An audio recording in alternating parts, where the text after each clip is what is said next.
وہ قرآن پاک کی عظمت پر ہے۔ کبھی کبھی دنیا میں ایسے حالات آ جاتے ہیں کہ کسی خاص موضوع پر گفتگو کرنا لازمی ہو جاتی ہے۔ چند دن پہلے سویڈن ایک ملک ہے، اس میں سر عام قرآن پاک کی توہین کی گئی اور چوراہوں پر جا کر لوگوں کی موجودگی میں اللہ کے پاک کلام قرآن مجید کو آگ لگا دی گئی، جس کی وجہ سے پوری ہوئے زمین کے اہل ایمان کے جذبات مجروح ہوئے اور تمام اہل اسلام دکھی ہوئے۔ اور اس وقت دنیا میں ہر جگہ اس گھنونی حرکت کے اوپر جگہ جگہ پر جو ہے اس بات کی مذمت کی جا رہی ہے۔ تو ہم سے اور تو کچھ نہیں ہو سکتا ہے، مگر کم سے کم مسلمانوں کے سامنے قرآن کی عظمت کو تو بیان کیا جائے۔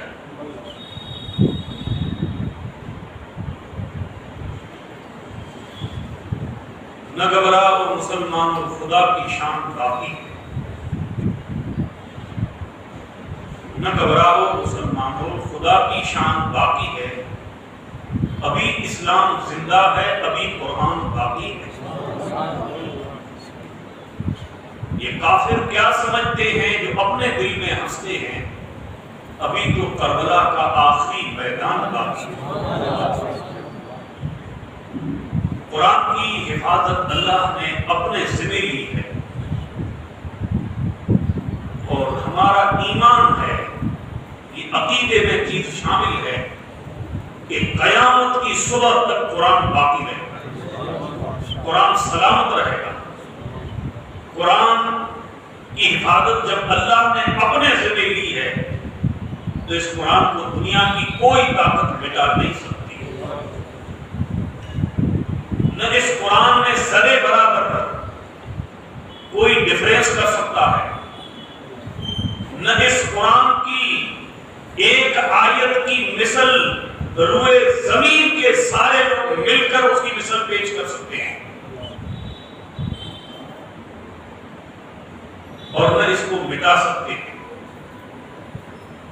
یہ قرآن اللہ کا کلام ہے، اللہ کی کتاب ہے، اور اس کی حفاظت اللہ نے اپنے ذمے لے رکھی ہے۔ اللہ نے فرمایا اس کو ہم نے ہی نازل کیا ہے اور ہم ہی اس کے محافظ ہیں۔ قرآن کی بڑی عظمت ہے، قرآن کی بڑی شان ہے۔ یہ قرآن خود ایک معجزہ ہے۔ روئے زمین پر مختلف مذاہب کے لوگ رہتے ہیں، مگر یہ قرآن کی شان ہے، عقلوں کی قرآن کی شان ہے، جو صرف کاغذوں پر قرآن دکھائی نہیں دیتا، کتابی شکل میں قرآن دکھائی نہیں دیتا۔ 1 کروڑ 40 لاکھ لوگوں کے سینوں میں قرآن موجود ہے۔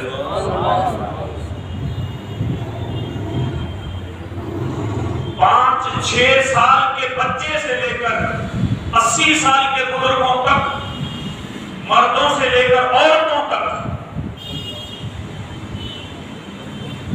لاکھوں بندگان خدا کے سینوں میں قرآن محفوظ ہو چکا ہے، اور قیامت کی صبح تک یہ قرآن سینوں میں بھی محفوظ رہے گا، دلوں میں بھی محفوظ رہے گا، دماغ میں بھی محفوظ رہے گا، اور انشاءاللہ کچھ نہ کچھ لوگ ہوں گے جن کے عمل میں بھی قرآن نظر آئے گا،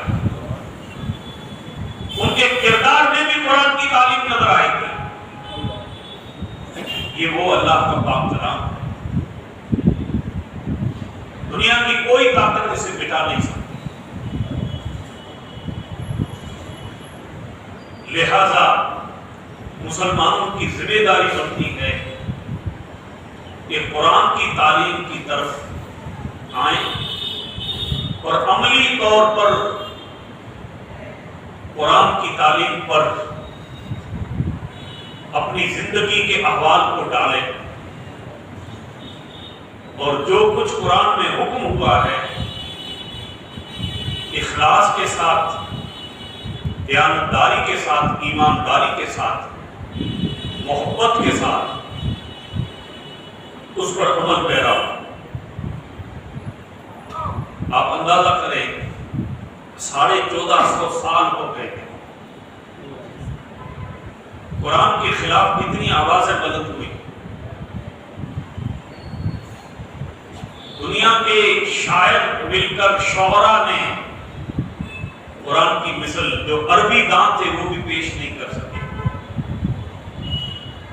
کوششیں بہت ہوئی ہیں، قرآن کو مٹانے کی بھی کوشش ہوئی ہے، اور قرآن کے اندر ڈیفرنس کرنے کی، اس میں اپنی من گھڑت باتیں داخل کرنے کی بھی کوشش کی گئی، مگر خود قرآن کا یہ معجزہ ہے کہ جس حالت میں اس امت کو مصطفیٰ نے قرآن عطا کیا ہے، آج تک اور قیامت تک اسی حالت میں قرآن حفاظت کے ساتھ ہے۔ یہ خود قرآن کا معجزہ ہے۔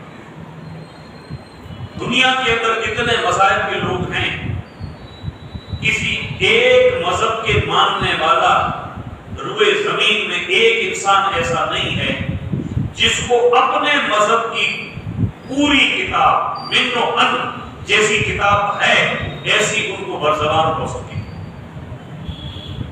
ایسا نہیں کہ اسلام کے علاوہ مذہب بہت ہیں، سارے مذاہب ہیں، یہودی ہیں، عیسائی ہیں، سناتن دھرم کے ماننے والے ہیں، پھر گرو گرنتھ صاحب کے ماننے والے ہیں، اور کئی مذاہب کے لوگ ہیں، مگر روئے زمین میں کوئی ایک انسان ایسا نہیں ہے جو دعویٰ کر سکے کہ میرے مذہب کی کتاب مجھے برزبان ہے۔ اگر یہ اعزاز نصیب ہے تو الحمدللہ مصطفیٰ کے غلاموں کو یہ اعزاز نصیب ہے کہ اس آواز میں 1.5 کروڑ لوگ اپنی ہاتھ کو بلند کر سکتے ہیں کہ ہاں ہمارے سینوں میں قرآن موجود ہے۔ یہ قرآن کی شان ہے، یہ قرآن کی عظمت ہے۔ تو اللہ تعالیٰ کا یہ پاک کلام جس کا تذکرہ خود قرآن نے، اللہ تعالیٰ نے قرآن میں بیان کیا، لو انزلنا ھذا القرآن علی جبل لرأیتہ خاشعا متصدعا من خشیۃ اللہ۔ اے محبوب، یہ قرآن ہم اگر کسی پہاڑ پر اتارتے تو آپ دیکھتے اس پہاڑ کو اللہ کے خوف سے رضا ہوتے، من خشیۃ اللہ، وہ ٹکڑے ٹکڑے ہو جاتا۔ موسیٰ علیہ السلام نے اللہ سے صرف کلام کیا تھا، پوری تورات وہاں نازل نہیں ہوئی تھی۔ کچھ تورات کے اوراق ہیں جو وحی کی شکل میں موسیٰ علیہ السلام کے اوپر اترے اور آپ اللہ سے ہم کلام ہوئے۔ پورا طور سینا پہاڑ سرما بن گیا، اور موسیٰ علیہ السلام خود بے ہوش ہو گئے 40 دن تک۔ ایک طرف یہ کیفیت ہے اللہ کے کلام کی، مگر قربان جائیں سینے مصطفیٰ پر کہ یہ پورا قرآن حضور پر نازل ہو گیا اور سرکار کو کوئی تکلیف نہیں ہوئی۔ سرکار کے مقدس سینے میں یہ قرآن سمو گیا، مگر سرکار صلی اللہ علیہ وسلم نے اس کو برداشت کر لیا۔ حدیث پاک میں آتا ہے کہ جب وحی نازل ہوتی تھی تو آقا دو جہاں صلی اللہ علیہ وسلم کو شروع میں تو خود حضور کو ٹھنڈ لگتی تھی، پھر برداشت طبیعت نے کر لیا، آگے جا کے وہ کیفیت نہیں رہی، مگر یہ ضرور ہے کہ جب وحی نازل ہوتی تھی تو سرکار لوگوں سے کلام بند کر دیتے تھے، خاموشی اختیار کر لیتے تھے۔ یہ قرآن مجید کی کیفیت تھی۔ پھر آپ جب وحی ختم ہوتی تھی تو جیسے آدمی نیند سے اٹھتا ہے اس طرح آپ کی کیفیت ہو جاتی تھی، جیسے ابھی ابھی بیدار ہوئی۔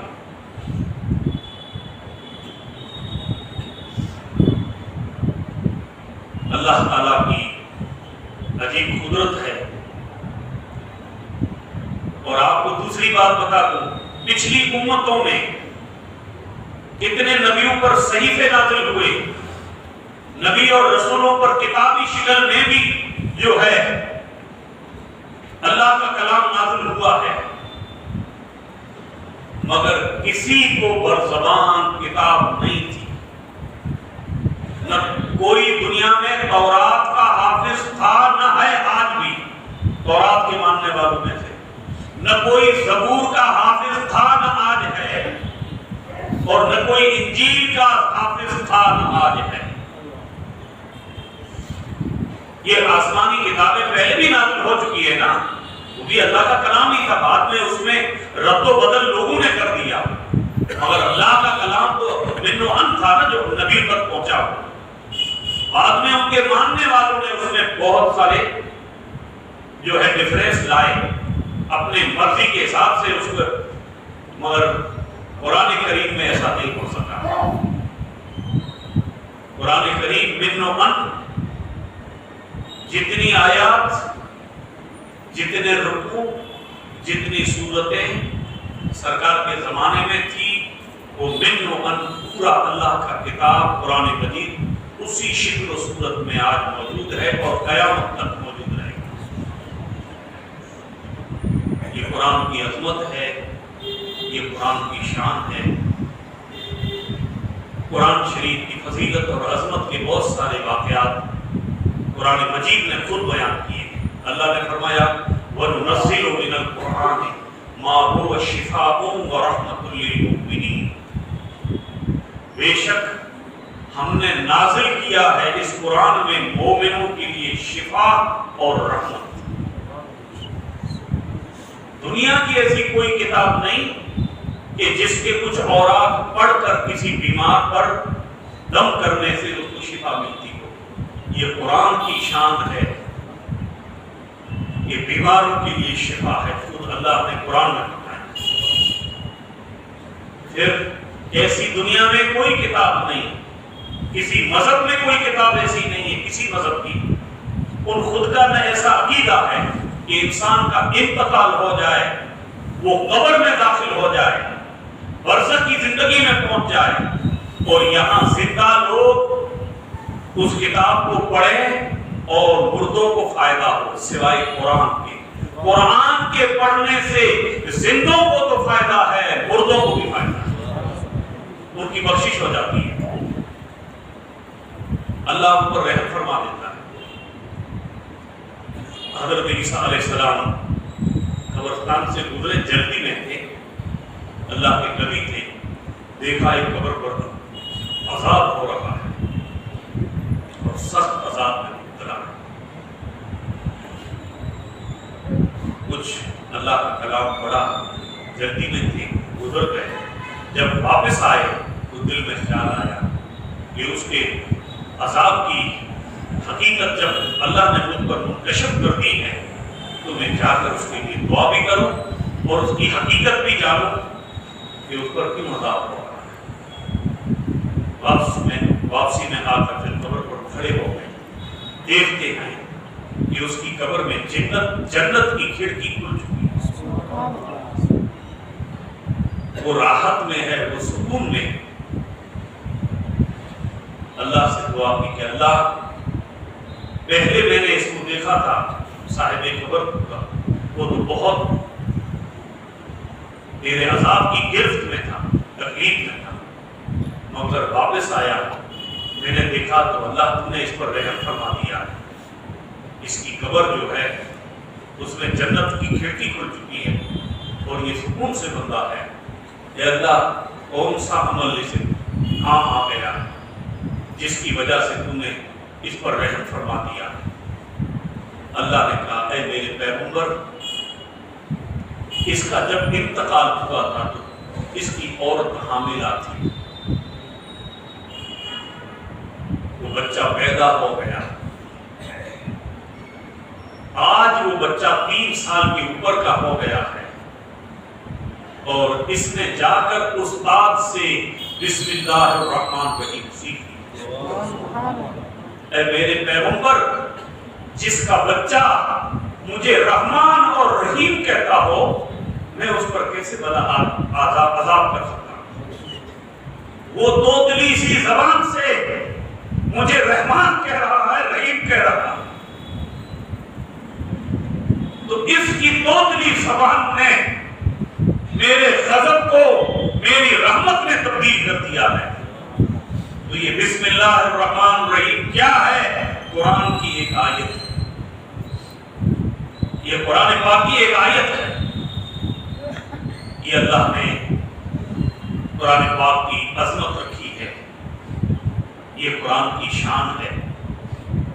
مسلمانوں، دنیا کے دشمن لوگ ہمیں تکلیف پہنچانے کے لیے کبھی نبی رحمت کی شان میں گستاخی کرتے ہیں، کبھی اللہ کے پاک کلام قرآن مجید کی توہین کرتے ہیں، کبھی اللہ والوں کی شان میں کچھ نہ کچھ بولتے ہیں۔ ہماری ذمہ داری ایسے حالات میں پہلی یہ بنتی ہے کہ جس قرآن سے ہمیں محبت ہے، جس دین سے ہمیں محبت ہے، جس نبی سے ہمیں محبت ہے، ہمارا حق بنتا ہے کہ ہم عملی طور پر اپنی محبتوں کا صحیح حق ادا کریں۔ دنیا کے لوگوں کو ایک ہی جواب ہے کہ ہم قرآن سننے والے بھی بن جائیں، قرآن پڑھنے والے بھی بن جائیں، اور قرآن پہ عمل کرنے والے بھی بن جائیں۔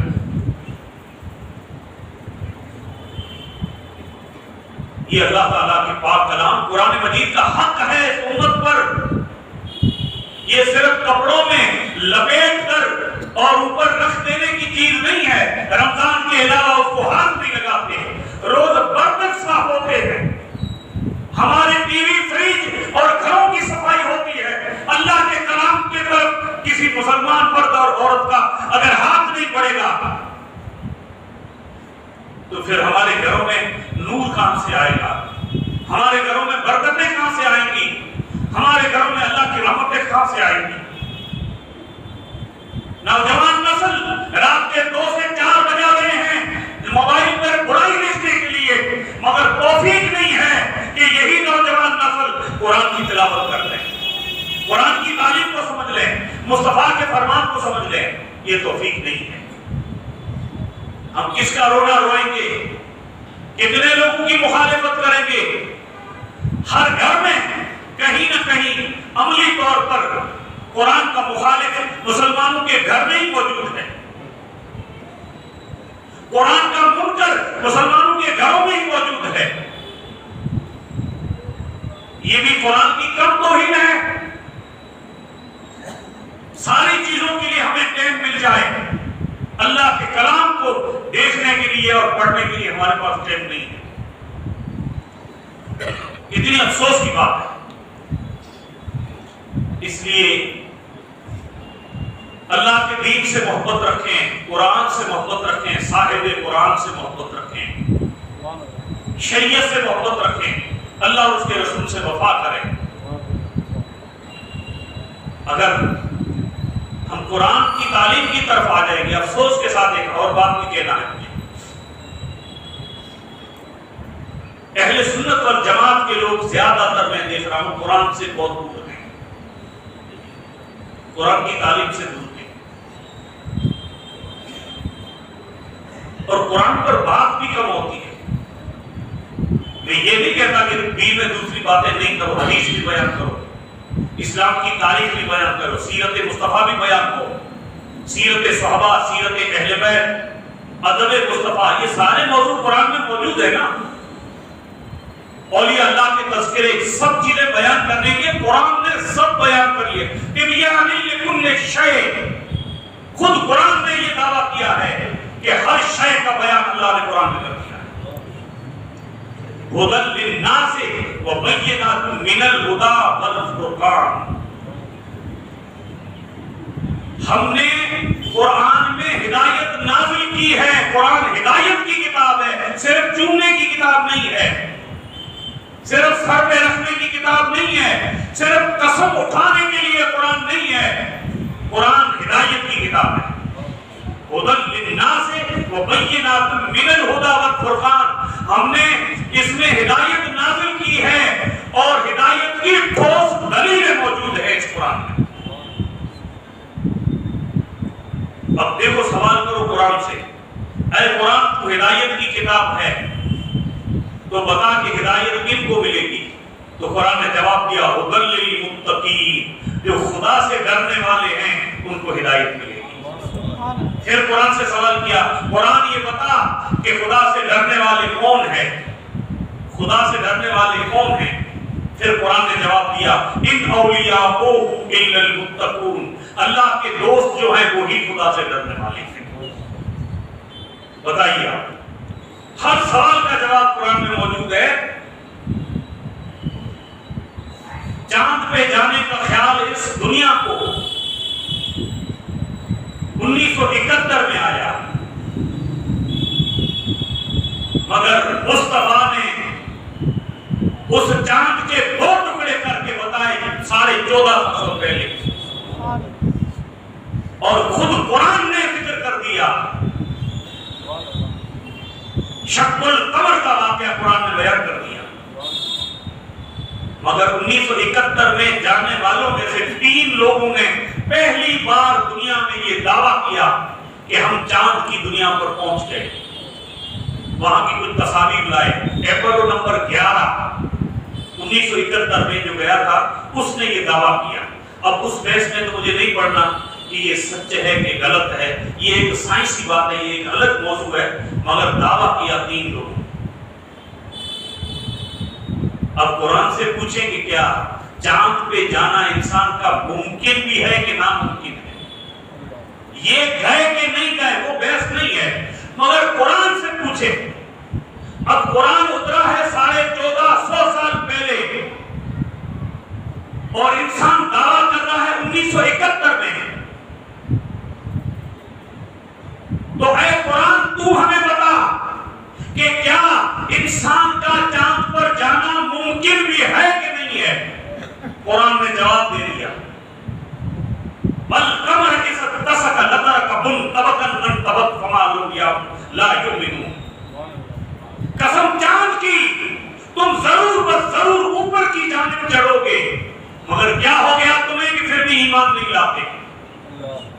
جب چاند پہ جانے کی خبر مل گئی ہے پھر بھی ایمان نہیں لاتے۔